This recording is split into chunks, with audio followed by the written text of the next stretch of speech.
کودبند و الماری به خاطر بعض وسایل. الماری لباس نیست، البته هم چیز الماری بودانی و مثلا کودبند صرف. بسیار عالی. و این هم امور رهره و دهلیزش هست دیگه.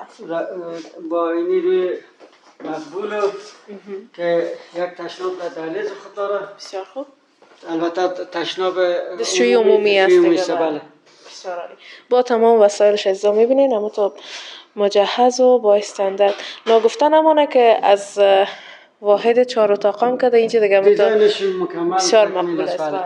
چه خوب یک قندیل داره، قندیلای مقبول. بسیار عالی. و این سالونش است میرزا ارسل؟ سالونش سالون کلان، سالونش خرد نیست، با مرکز گرمی و با دکوریشن جای تلویزیون و با الماری لباس و با همه چیش مکمل. فقط به کوچ خدا بیارن و یک سلیقه خودشان بتن دیگه. تقریبا از دیگه چیزاش دیگه خلاص است. بسیار عالی. کدام مصرف اضافی دیگه نمیکنن دیگه بلاک. واقعا عالی است. شما خودتان میبینید دوستان تصویر تمام وسایلش مجهز اما تو عالی. دو کلکین به طرف بیرون داره که آفتاب رو خام است دیگه. بله بله، از طرف صبحی طرف هم آفتاب داره و 2 اتاق دیگه هم آفتاب داره و کلا آفتاب داره. تمام اتاقاش آفتاب داره.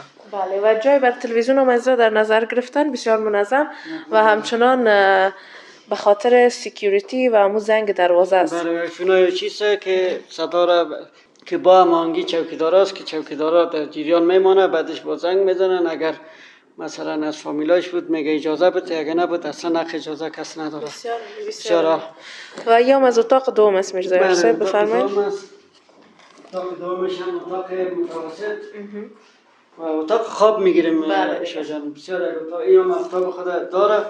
چون حال ما دیگر آمدیم دیگه، ما اگه آفتاب نشان بدیم نشان دادن نمیتونیم. بله بسیار اتاق که منظم و متوسط عزیزان که تمام پلیت مرکز گرمی موکیت همه چیزش منظم می باشه. و 2 اتاق معرفی کردیم بر دوستان. میریم طرف اتاق سوم میرزا ارسل که فکر کنم که اتاق یک ذره بزرگتر است. ماشاءالله. بسیار بزرگ و خوب یک برنده کلان. بله. و یک اتاق دلواز. پلیتایش هم اضافه است. اونو میبینیم 2 پلیت داره، دیگه اتاق یک پلیت بود. بله بله. از با کلانی اتاقش دیگه دیزاین ازیام ساده است. بسیار یک اتاق دلواز است دیگه. بسیار دلواز. آفتاب خدا از این طرف میگیره، از این طرف میگیره. دیگه مکمل آفتاب رخ است. بسیار عالی.